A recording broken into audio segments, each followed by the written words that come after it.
Myth media प्रस्तुत करता है हिंदी कहानी वाले, कहानियां जो दिल में उतर जाएं। आज की कहानी है रोमक कबूतर, अतुल आर्य की आवाज में। हिमालय पर्वत की किसी कंदरा में कभी रोमक नाम का एक कपोत रहता था। शीलवान, गुणवान और अतिमान। वो सैकड़ों कपोतों का राजा भी था।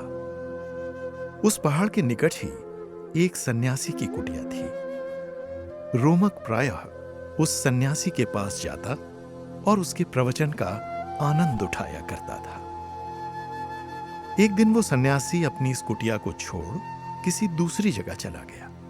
कुछ दिनों के बाद उसी कुटिया में एक पाखंडी सन्यासी के भेष में आकर वास करने लगा।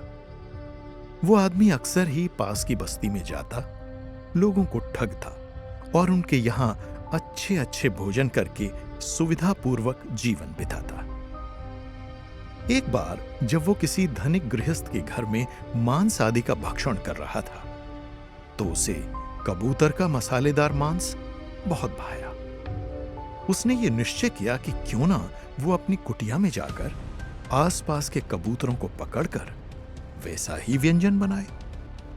दूसरे दिन तड़के ही वो मसाले, अंगीठी आदि की समुचित व्यवस्था करके तथा अपने वस्त्रों के अंदर एक मजबूत डंडे को छिपाकर कबूतरों के इंतजार में कुटिया की ड्योढ़ी पर ही खड़ा हो गया। कुछ ही देर में उसने रोमक के नेतृत्व में कई कबूतरों को कुटिया के ऊपर उड़ते देखा। पुचकारते हुए वो उन्हें नीचे बुलाने का प्रलोभन देने लगा, मगर चतुर रोमक ने तभी उस कुटिया से आती हुई मसालों की खुशबू से सावधान होकर अपने मित्रों को तत्काल वहां से उड़ जाने की आज्ञा दी। कबूतरों को हाथ से निकलते देख क्रोधवश उस व्यक्ति ने रोमक पर अपने डंडे को बड़ी जोर से फेंका, किंतु उसका निशाना चूक गया। वो चिल्लाया, अरे जा, तू आज बच गया।